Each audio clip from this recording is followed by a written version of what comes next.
নমস্কাৰ এই মুহূৰ্তত এটা অত্যন্ত গুৰুত্বপূৰ্ণ খবৰ দিব বিচাৰিছো ইতিমধ্যে বিতৰ্কত সোমাই পৰাৰ পাছতে অৱশেষত প্ৰতিক্ৰিয়া মুখ্যমন্ত্ৰী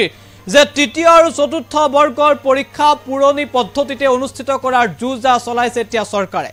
এপিএছচিৰ আৰ্হিত পৰীক্ষা অনুষ্ঠিত কৰাৰ কথা কৈছিল মুখ্যমন্ত্ৰীয়ে তাৰ পিছতে সমগ্ৰ ৰাজ্যজুৰি এক প্ৰকাৰ বিতৰ্কত সোমাই পৰিছিল চৰকাৰৰ বিৰুদ্ধে ক্ষোভ উজাৰিছিল সৰ্বসাধাৰণ জনতাই আৰু তাৰ পাছত মুখ্যমন্ত্ৰীয়ে নিশা ফেসবুকৰ জৰিয়তে ঘোষণা কৰিলে যে সমগ্ৰ বিষয়টো পুনৰ বিবেচনা কৰিছে অৰ্থাৎ ইয়াৰ পৰা স্পষ্ট যে হয়তো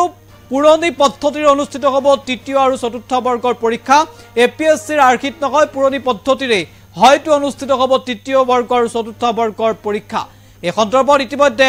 মুখ্যমন্ত্ৰীয়ে পুনৰ বিবেচনাৰ প্ৰসংগৰ কথা উল্লেখ কৰিছে আৰু সবিশেষ আনি টক দৰ্শকৰ বাবে এই মুহূৰ্তত লৈ আহিছে লাখ লাখ চাকৰি প্ৰত্যাশীৰ বাবে আহিছে ভাল খবৰ এপিএছচি প্যাটাৰ্ণত নহয় পুৰণি প্যাটাৰ্ণতে হ'ব তৃতীয় বৰ্গ আৰু চতুৰ্থ বৰ্গৰ পৰীক্ষা স্পষ্ট কৰিলে মুখ্যমন্ত্ৰী ডক্টৰ হিমন্ত বিশ্ব শৰ্মাই মোৰ একাংশই পুৰণি নিয়ম অনুসৰি এই পৰীক্ষা অনুষ্ঠিত কৰাৰ পৰামৰ্শ দিছে ৰাইজৰ উদ্ধত নহয় চৰকাৰ ৰাইজৰ অভিযোগৰ পিছতে বিষয়টোক লৈ চিন্তা চৰ্চা চৰকাৰৰ সামাজিক মাধ্যমত এই মন্তব্য মুখ্যমন্ত্ৰী হিমন্ত বিশ্ব শৰ্মা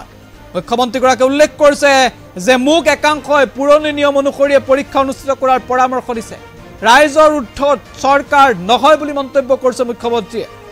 আৰু পুৰণি প্যাটাৰ্ণতে তৃতীয় বৰ্গ চতুৰ্থ বৰ্গৰ পৰীক্ষা অনুষ্ঠিত কৰাৰ ইংগিত হিমন্ত বিশ্ব শৰ্মাৰ এই মুহূৰ্তত মুখ্যমন্ত্ৰীগৰাকীৰ মন্তব্য আছে কি কৈছিল আগবঢ়াইছো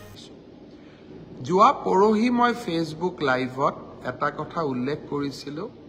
যে অসম চৰকাৰৰ তৃতীয় আৰু চতুৰ্থ শ্ৰেণীৰ যি পৰীক্ষা হ'ব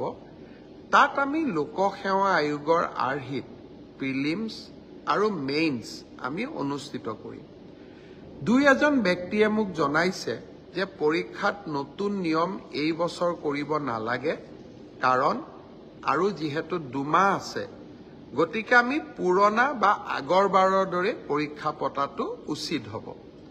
আমাৰ চৰকাৰখনে সদায় ৰাইজৰ কথা শুনিবৰ বাবে চেষ্টা কৰে কাৰণ আমি বিশ্বাস কৰো লাও যেনেকে পাতৰ তলত থাকে চৰকাৰো ৰাইজৰ তলত থাকে ৰাইজৰ ঊৰ্ধ্বত নহয় যিসকলে মোক এই পৰামৰ্শটো দিছিল দুই এজনে অলপ গালিগালাজো কৰিছে আৰু কিছুমানে ভালকৈ পৰামৰ্শটো দিছে গালিগালাজ কৰা সকলকো মোৰ মৰম জনাইছো আৰু ভালকৈ কোৱা সকলকো মোৰ সন্মান জনাইছো আপোনালোকৰ পৰামৰ্শ অহা 2-3 দিনত আমি বিবেচনা কৰিম আৰু যেহেতু পৰামৰ্শটোত মেৰিট আছে যে হয় দুমাহ থাকোতে পৰীক্ষাৰ প্যাটাৰ্ণ এটা সলনি কৰিব নালাগে বিষয়টো আমি ডেফিনেটলি আমি বিবেচনা কৰি অহা 2-3 দিনতে আপোনালোকক ইয়াৰ সিদ্ধান্তৰ বিষয়ে মই অৱগত কৰিম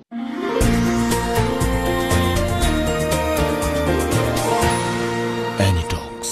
হুতৰ বিপৰীতে ৰাইজৰ স্বাৰ্থ